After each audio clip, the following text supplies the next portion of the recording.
Joseph, thank you for joining me all the way from Malta. Welcome to Inside Albania. Pleasure to be here. Thank you for inviting me. You're welcome. Now, let's start at the beginning. You and I know very well what cryptocurrency is, but there is quite a lot of people in Albania that don't really understand what is a crypto coin, how they can use it.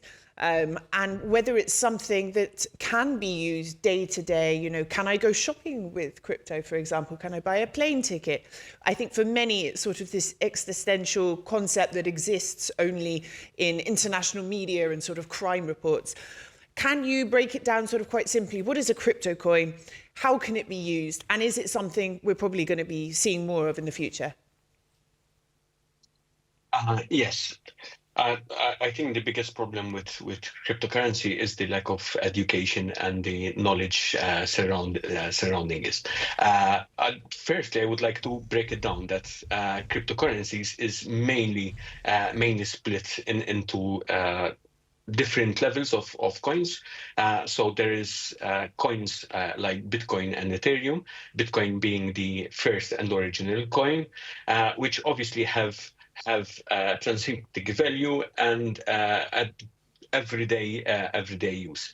Then you can say that there are stable coins, which are, as their name says, stable because they are pegged or with euro or with the US dollar. Mm-hmm. And then there is maybe the other side, the meme coins, the collectibles, and the NFTs, which are on a totally different level. They're more, you can say, they are more of a collectible or related to celebrities or other events happening around the world, which are simply a collectible, and their value goes up and down depending on the popularity or demand of the coin.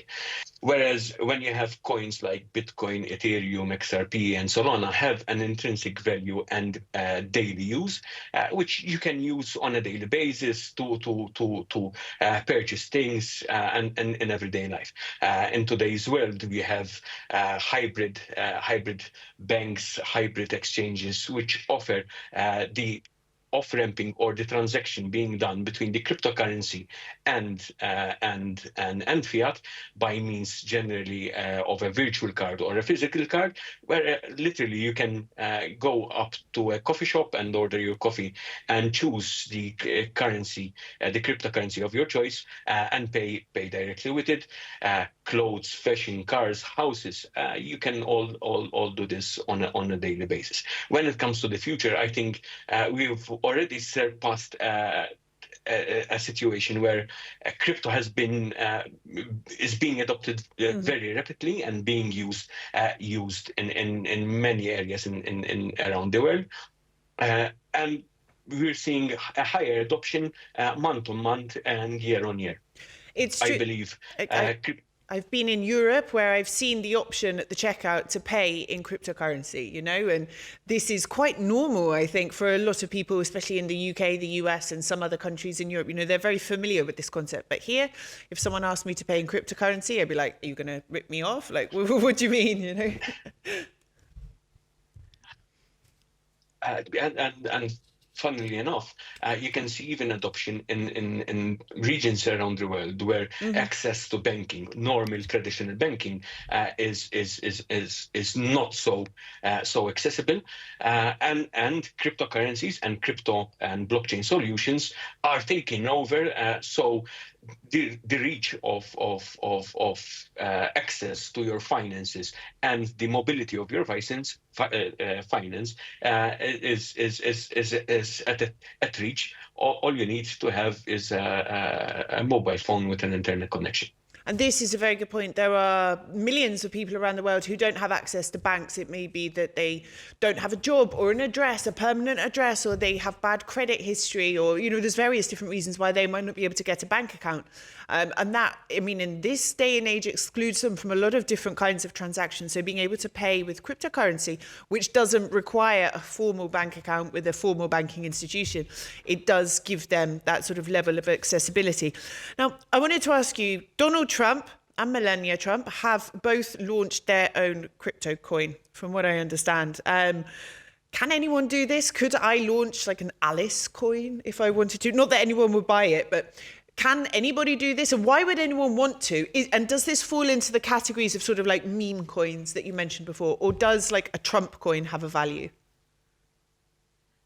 Yes, and again, that is because of sometimes it's misconceptions or lack of education or people knowledge.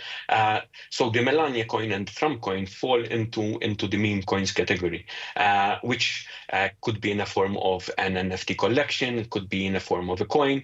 There are several of them, but they don't have an intrinsic value per se, but just it's a coin that the value rises based on the popularity. You can compare it as to I am into collecting stamps or old coins, and the value of that coin is determined by the demand of the collectors. Same here with NFTs and meme coins. Anybody can create his own version, but the value is pegged to the celebrity or to the meme or to the subject you're pegging the coin, and that goes up and down depending on the popularity and the demand from the community. So if I launch my own coin, it's probably not going to be worth very much. But if the Prime Minister launched his own coin, it would probably be worth more than mine simply because he's more well known than me. That's sort of how it works. But yes, but in the crypto world, you would be surprised with everything. There are meme coins for cats and dogs and animals, and they've risen in popularity. But like in core. But like the chance of me being able to do my grocery shopping with like my dog's called Pepper, with a Pepper coin would be very slim, whereas with Bitcoin, it's probably going to be more likely. Yes. And that's because the meme coins and NFT are not let's say a currency per se, although they hold value, whereas the main cryptocurrencies like obviously Bitcoin, Ethereum, XRP, Solana, and all the rest, they are mainly coins which are for transactions, nodes that yeah, exactly. We know that obviously built on a ledger, on a blockchain ledger, can verify the transactions being done, whereas a meme coin can be only held, sold, or traded. Okay. Yeah, so it's like a football card or like a baseball card. You know, it has a value depending on how old it is, how popular they are. You can trade it, but you can't buy your lunch with it. That's the thing. Now, this week, and I don't expect you to be an expert on our local politics, but there was a politician in Kosovo who declared he had more than 330,000 euros in Bitcoin. And just this week, there was a gang busted who they were involved in organised crime and drug trafficking, and they were found to have $10 million worth of Bitcoin, like the equivalent. And that was seized by the authorities here. Does cryptocurrency make crime easier? Is it something just for the benefit of the criminals? Now, my view on this is crime is committed every day with fiat currency, you know? Cryptocurrency, it's not that it benefits them, it just can be used in the same way, but it doesn't mean that it's just something for the use of criminals. What's your view? I agree, I totally agree. And this is like anything in life. Let's take, for example, the knife. Then you can use the knife to cut your bread, spread your butter, but you can use it to harm people. So the knife per se is not a bad thing or a bad tool, but how humans interact with it and their intentions to use it make it bad. Moving on to crypto, if you look at reports, reports on, for example, like chain analysis, there was a report exclusively based on issues that you're saying, and illegal activity which is directly related to crypto is less than 1%. So while yes, it's true that you will find cases or scenarios where crypto is being used for illicit or illegal use, it's still very low compared Yes. to the use of normal currency. But might people argue, well, why allow it? Why increase that risk, even if it's a small risk? Why bring something else to the table that, by its very nature, because it's decentralized, is impossible to sort of control in a way? Why not just make it illegal and take a weapon away from criminals, so to speak? Because I think the benefits cryptocurrencies, blockchain, and decentralization overcome or over are much higher and bigger than how it can be used illegally or for malicious use. Like, for example, we said earlier, there is reports that currently in the world there are 1.6 billion, over 1.6 billion people in the world who do not have access to traditional finance or cannot have access to finance. Wow. So why remove that solution that can help that amount of people? Why remove a solution that gives you the benefit to have a total control of your finances, having the total custodial control over your finances, reducing the fees of making transactions Quicker to as well. nearly zero, instant transactions. Why remove all these benefits for just a simple 1% that's being reported? I think the benefits overcome. Of course. Okay, Overcome all so this. the solution is regulation then, in a way. Let's try and regulate it in a way, but without sort of infringing on this concept of decentralization. So in 2020, the Albanian government announced legislation for cryptocurrency, and that those wanting to work with it and would have to get licenses. There haven't been any licenses issued. Malta was, I believe, one of the first, if not the first, to work to legislate in favour of cryptocurrency. I actually worked briefly on part of the law when I was back in my law firm days. Has Malta done the right thing in its approach to regulation? Has it worked? Does regulation make an impact, or should it be a hands-off approach? I believe that regulation is necessary. It's a good thing.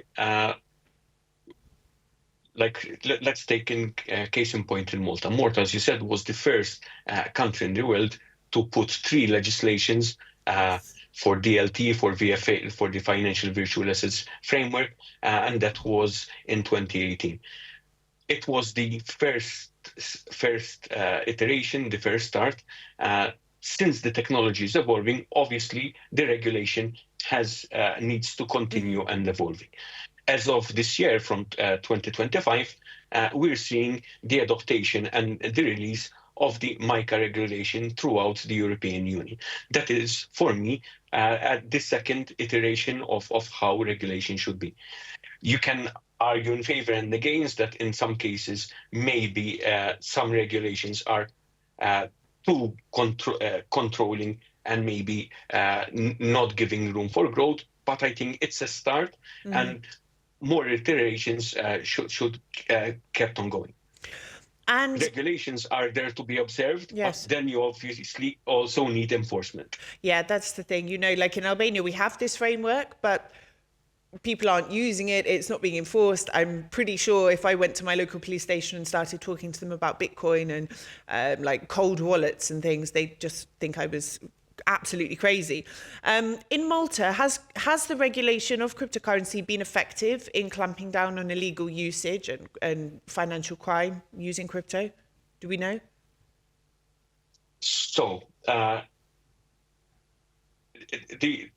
in Malta, that is split. So the Malta Financial Services Authority regulates the law and is a regulator. Whereas when it comes to financial crime, Malta has the Financial Intelligence Analysis Unit, which oversees anti-money laundering activities, countering of the financing of terrorism, and all the rest. So the enforcement falls within the Financial Intelligence Unit, or in short, as we call it, the FIAU. They work closely, of course, with foreign bodies, and European bodies, and